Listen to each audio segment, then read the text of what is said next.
కాకినాడ జిల్లా కిర్లంపూడిలోని ముద్రగడ పద్మనాభం నివాస ప్రాంగణంలోనే ఆయన అంత్యక్రియలకు ఏర్పాట్లు జరుగుతున్నాయి. జేసీబీ సహాయంతో ఇప్పటికే ఖననానికి సంబంధించిన పనులు పూర్తి చేశారు. ప్రముఖుల సందర్శన అనంతరం ఈరోజు సాయంత్రమే ఆయన భౌతికాయాన్ని ఖననం చేయనున్నట్లు కుటుంబ సభ్యులు తెలిపారు. ముద్రగడ తన చరమాంకంలో కుటుంబ సభ్యులకు 3 కీలక కోరికలు తెలిపినట్లు సమాచారం. తన మృతదేహాన్ని దహనం చేయకుండా పూడ్చిపెట్టాలని, మరణాంతరం ఎలాంటి చిన్న పెద్ద కార్యాలు నిర్వహించకూడదని ఆయన కోరారు. అలాగే తన మరణం తర్వాత కూడా భార్య ఎప్పుడు బొట్టు గాజులతో మంగళకరంగా ఉండేలా చూసుకోవాలని కుమారులకు స్పష్టం చేశారు. దీనిపై మరింత సమాచారం మా ప్రతినిధి సిద్ధు అందిస్తారు. ముద్రగడ పద్మనాభం కెర్లింపూడి స్వగృహానికి అయితే పార్థయాన్ని తీసుకొచ్చారు. రాత్రి ఇక్కడ చూస్తున్నాం, ఈ రోజులో చూస్తున్నాం ముద్రగడ పద్మనాభం నివాసంలోనే తన అంత్యక్రియలు కూడా ఏర్పాటు చేయాలని అనుకుంటున్నారు. ఇక్కడ చూస్తున్నాం, పొయ్యి తీస్తున్నారు. దానికి ఏదైతే సమాధి ఉందో సమాధికి ఇక్కడ ముద్రగడ పద్మనాభం ఇక్కడే చేస్తారన్నట్టు తెలిసింది. ముద్రగడ పద్మనాభం ఇంటి దగ్గర విషాద స్థాయిలో అయితే అల్లుకున్నారని చెప్పొచ్చు. కాపు నేత, ఉద్యమ నేత, రాష్ట్ర వ్యాప్తంగా ఉద్యమ కాపులకు ఒక నాయకుడిగా రాష్ట్ర శాసనాలు శాసించిన పద్మనాభం రాత్రి శ్వాస విడిచడంతో యావత్ రాష్ట్రం కూడా కాపులందరూ కూడా విషాద స్థాయిలో నెలకొన్నారని చెప్పొచ్చు. ఒక కాకినాడ ఎంపీగా గత 3 సార్లు ఎమ్మెల్యే కూడా పోటీ చేయడం జరిగింది. ఏదైతే ముద్రగడ పద్మనాభం ఉందో గత సుదీర్ఘంగా టీడీపీలోని తర్వాత అనంతరం మొదటి భారతీయ జనతా పార్టీలో ఎమ్మెల్యేగా, ప్రతిపక్ష నియోజకవర్గ ఎమ్మెల్యేగా కూడా తను పోటీ చేసి గెలవడంతో తర్వాత ఎన్టీఆర్ పిలుపు మేరకు కూడా తన టీడీపీలో రావడం జరిగింది. ఎన్టీఆర్ పిలుపు మేరకుతో తన టీడీపీలో సుదీర్ఘంగా సేవలు అందించడం జరిగింది. టీడీపీలో గత కొన్ని రోజుల తర్వాత కాపు ఉద్యమ నేత పేరుతో ఒక కాపు ఉద్యమం అయితే చేశారు కాపులందరి కోసం. ఇక్కడ ఈ రోజులో చూస్తున్నాం, అవర్లోనే తనకి ఈ పొయ్యి తీస్తున్నారు, సమాధి ఏదైతే అని చెప్తున్నారో. కొంతమంది ముద్రగడ పద్మనాభం అభిమానులు ఉన్నారు, వాళ్ళు అడిగి మాటలో తెలుసుకుందాం.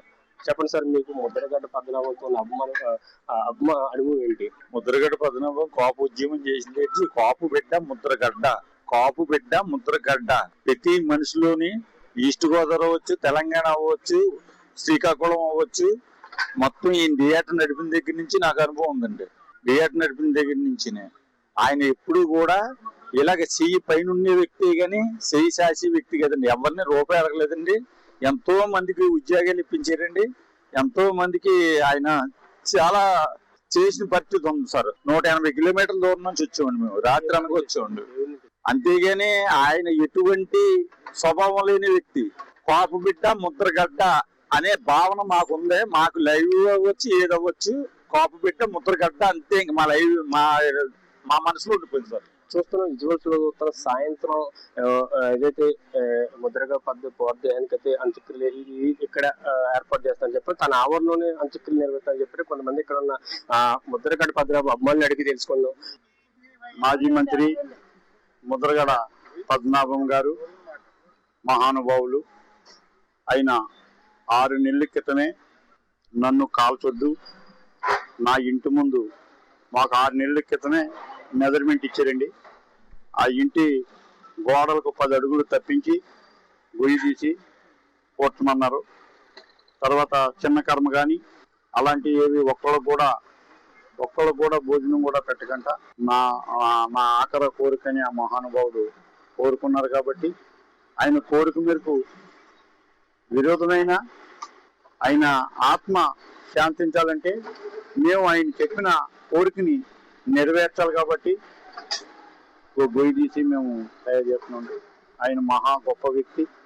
మేము చిన్నప్పటి నుంచి 18 సంవత్సరాల వయసు నుంచి ఆయన వెన్నంటే ఉండి ఆయన ఎంతమందికి భోజనాలు కానీ టిఫిన్ కార్యక్రమాలు కానీ చేయమన్నా ఆయన దగ్గరుండి వంటలు కానీ అన్నీ కూడా ఎంతో ఉదారంతో చేసి మేము తయారు చేసిన వంటలు ఆయన చేతితో ప్లేట్ ఇచ్చి ఆయన చేతితో పెడితేనే కానీ ఆయనకు తొప్పుండేది కదా, అంత గొప్ప వ్యక్తి. అదేవిధంగా కెల్లంపూడి అన్ని వర్గాలు, బీసీలు, రాంకోళ్ళు కానీ, ఓసీలు కానీ, ఎస్సీలు కానీ ఎవరైనా సరే నాకు రాంకోలు కావాలంటే అధికారంలో లేకపోయినా ఒక్కొక్క రామాలయానికి 15 లక్షలు ఇచ్చిన ఘనత 22 రామాలయాలు కెల్లంపూడి, చిల్లంగి, జగపతినగర్లో నిర్మించిన గొప్ప వ్యక్తి ఎవరంటే మన ముద్రగడ పద్మనాభం గారు అని చెప్పు. బీసీలు కానీ ఎవరైనా రామకాయలు కావాలంటే వెంటనే దాన్ని అమలు పరిచే వ్యక్తి.